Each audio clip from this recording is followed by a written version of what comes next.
Let's watch how to change distort like this.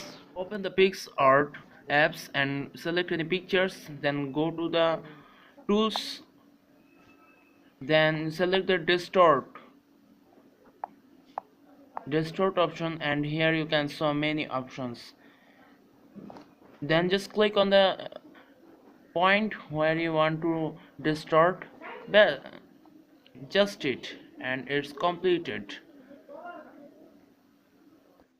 Then simply don't forget to save the video. Click on the right button on the top of this picture.